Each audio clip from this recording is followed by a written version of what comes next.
Algérie. Nouveau gouvernement, Ramtan Lamamra, ce gros dindon de la farce. Nommé il y a 20 jours vice-premier ministre, ministre des Affaires étrangères, pour vendre l'ultime projet de transition de Bouteflika, Ramtan Lamamra a été viré comme un malpropre du nouveau gouvernement algérien.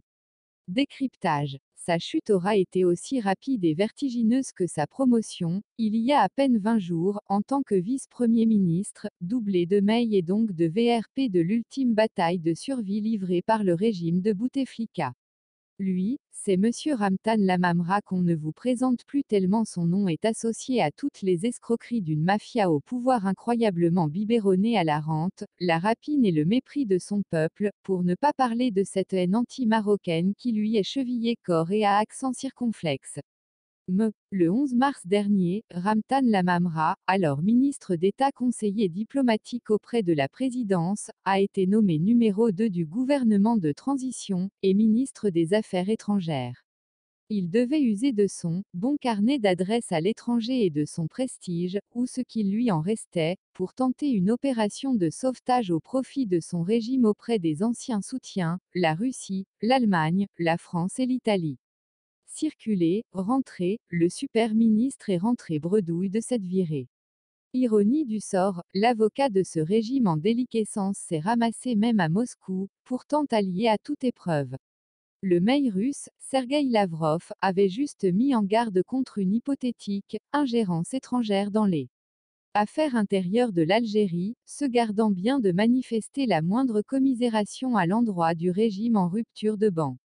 L'on vous fait grâce du cinglant désaveu infligé par Angela Merkel, à l'émissaire du clan Bouteflika, qui avait tenté de décrocher une audience qu'il n'a point obtenue à Upresse de la chancelière, malgré ses suppliques et les faux vrais arguments qu'il voulait lui vendre, notamment l'épouvantail une prise de pouvoir par les islamistes, et le scénario de milliers de réfugiés aux portes du vieux continent, en cas de chute du régime. Dit autrement, Lamamra, l'un des derniers mohicans du régime impopulaire, voulait solliciter le soutien de l'Occident contre son propre peuple, lequel a mis un point d'honneur à faire disparaître la mafia qui a assez marchandé sur la mémoire des Chouadas pour se cramponner indéfiniment au pouvoir.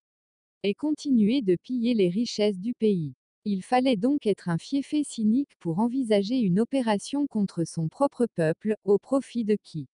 Un régime contre lequel se dressent les 40 millions d'Algériens, depuis ce mémorable 22 février, qui marque le début des manifestations anti-système. Ce n'est ainsi pas anodin si ce peuple, toute sensibilité confondue, a arboré lors des marches millionièmes du vendredi, des slogans virulents contre ce monsieur Lamamra, devenu le triste emblème d'un régime politiquement illégitime, économiquement prédateur et éthiquement immoral.